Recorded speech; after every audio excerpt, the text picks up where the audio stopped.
really thank the past masters, monks and nuns and scholars who have taken time to record the Buddha's teaching after the master's nirvana, and also for the past and present persons, lay or monks or nuns who have really dedicated themselves, sacrificed their time and precious health or under any difficult situation to translate this so that I can read it to you. And we have to thank them. And may they be blessed forever by all the Buddhas, past, present, and future. May their merit be immense. May they be liberated forever. Thank you.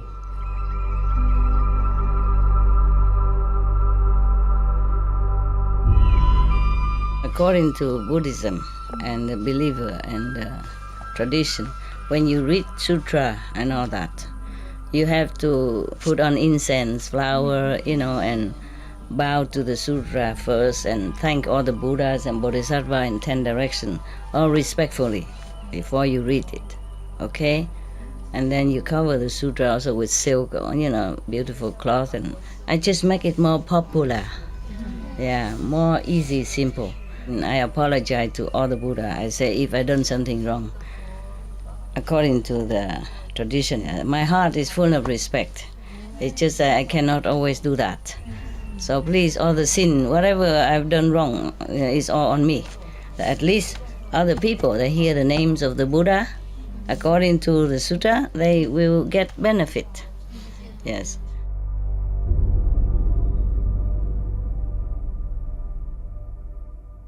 Okay, yesterday we were talking about the Buddha saying that a monk, real monk, should not wear any silk, should not wear any leather boots, yeah.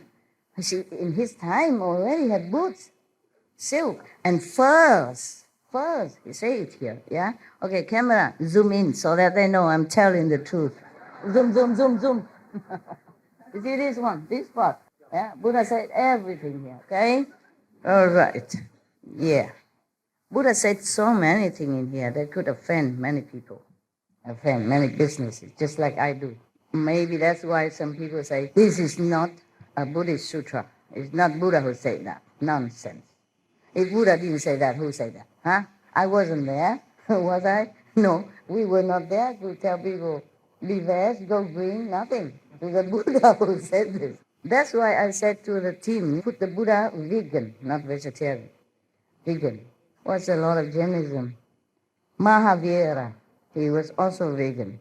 He even advised, not allowed, but he advised his disciple to not to even eat root, not to dig the root to eat it, because it might hurt the worms.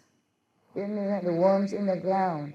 There are some roots that don't attract worms, so you can eat. But there's some root maybe attract worms, and by the digging, maybe it will hurt the worms.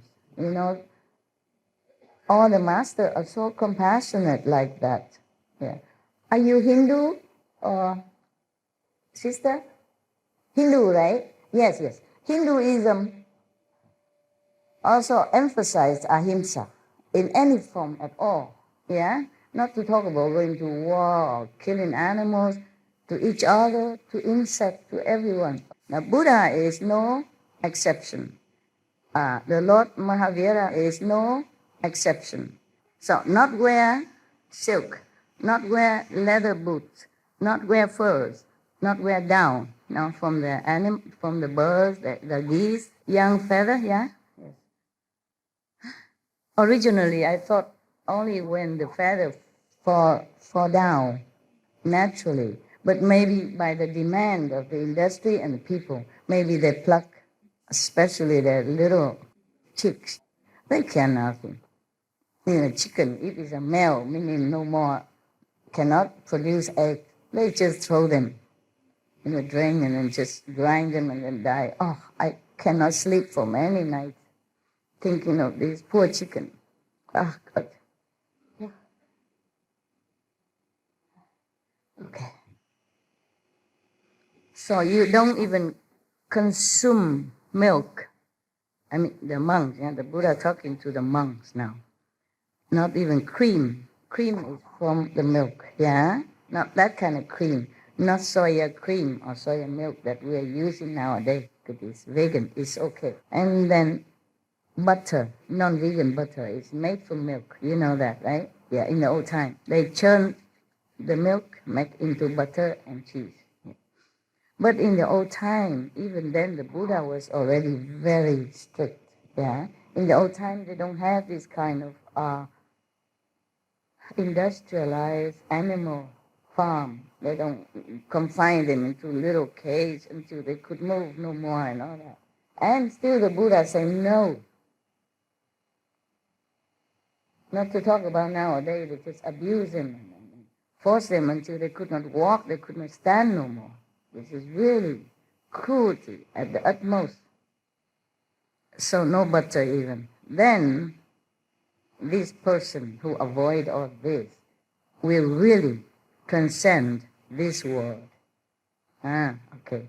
When they have paid back their past debts, they will not have to re-enter the triple realm.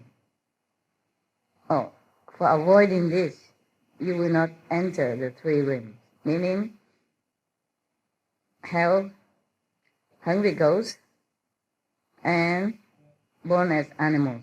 Animal without this kind of holy essence, not like Buddha when he was born as an animal, just to make affinity with other beings, with animals and all that.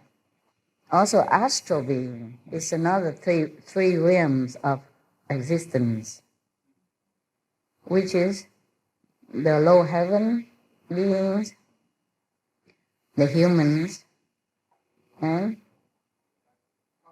astral beings, yes. But don't say that all the astral beings are low and bad. No, just like if you read the book from Yogananda, his master, she used the word, Giri. He's in the astral world just because he was appointed to be there to teach, the astral beings. These astral beings could be his former disciples also who has not been able to ascend further. And the master, of course, will continue to stay there to teach them all the way up to the 5th level. Okay, that's why Jesus promised, I will never leave you nor forsake you till the end of the world. And that many words, not just this word only. So this is a promise of a real master. This is true like that. But hurry up, okay? Don't stay in the astral level.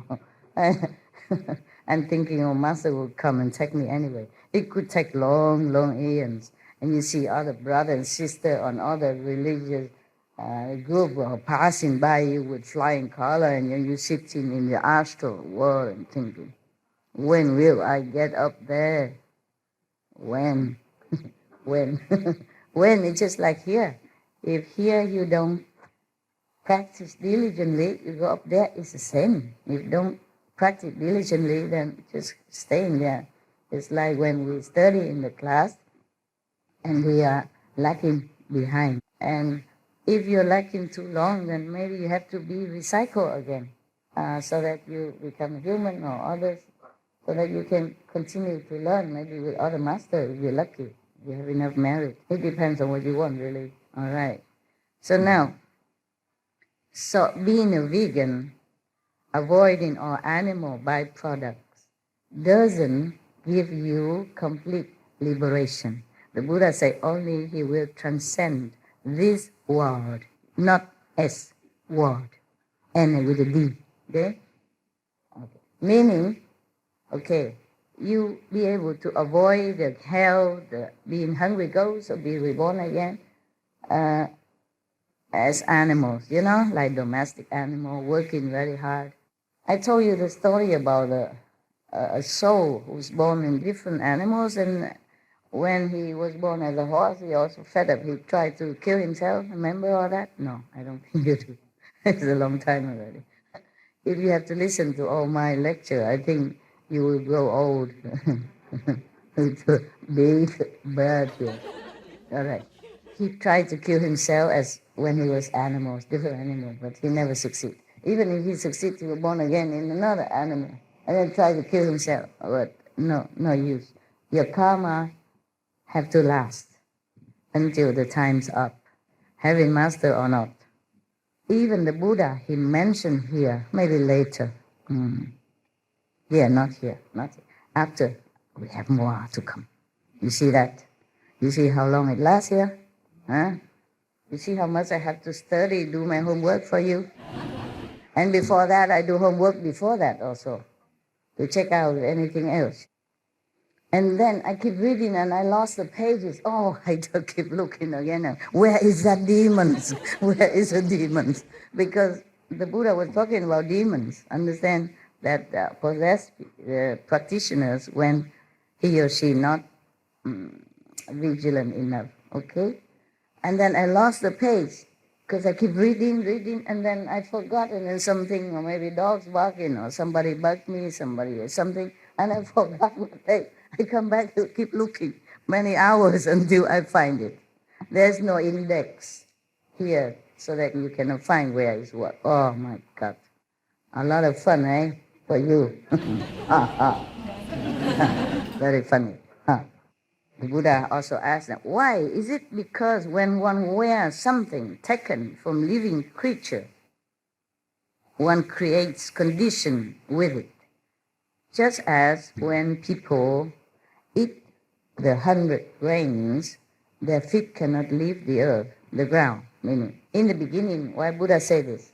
In the beginning, in the other kind of sutra, I don't remember which one, the Buddha mentioned that in other kind of sutra, when the Buddha talked to someone else before, long time ago, long before this one, and the Buddha mentioned that in the beginning, when this world just began to form, yes, and there was empty, vacant, and then the Brahman being came to establish his throne here, and then he was lonely, and he was thinking, oh, I wish some other beings would join me, and then slowly other beings would join him.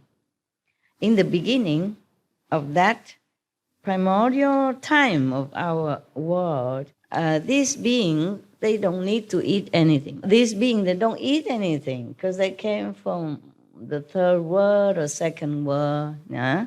Or even astral world, and they don't eat anything. Therefore, they can fly everywhere. Yes, and they just live their life almost like the way where they came from, like from heaven. Yeah, the heaven people, they think and they just get what they want. They think and they just fly. If they want to go to Kaohsiung, they think of Kaohsiung and they just go, flying. No need airplane, no need buying, booking, passport, nada, nix. How nice. That kind of life is heavenly life. And then slowly they live in the world, then they bore, they play, they frolic around, and then one day they saw some form that manifests itself on the sea surface. And then they taste it. Oh, it tastes good. It's sweet and nice. That's the first time they ever tasted some physical substance. Okay, and then, they continue eating that. It tastes sweet. I guess it's seaweed or something in the very primary form, yeah? They eat, they like it, and then they eat, okay. And later they begin to feel like they should eat. They get the habit of eating. And then they look in, there's no more form around. The sea doesn't supply enough, so they go look something else. They see some crawling plants or some with flowers and look good, so they tasted it. It tastes good. So they continue eating that. And later they saw some fruit from the trees and they try that. Then they eat that. Oh, feels good. And so they continue eating one thing after another. And later they found some grains, and then corn and stuff like that abound on the earth's surface. They keep eating one thing after another. And then the more they eat, the shorter they can fly. The more they digest these earthly food, the lower they can ascend their body. And then their body begin from the etheric body, from the light body, it become more and more coarse and dense. And then slowly they cannot fly no more. And we are the descendant of these no flying people, according to Buddha, okay, story. Now, the Buddha mentioned here, like the human who eat 100 kind of grain, meaning a lot of grain, doesn't mean we eat all 100, but, like 500, 2,000. 800 kind of grain cannot leave the ground, cannot lift his feet up from the ground. That's why I want to explain this to you, why the Buddha say that. Got it now?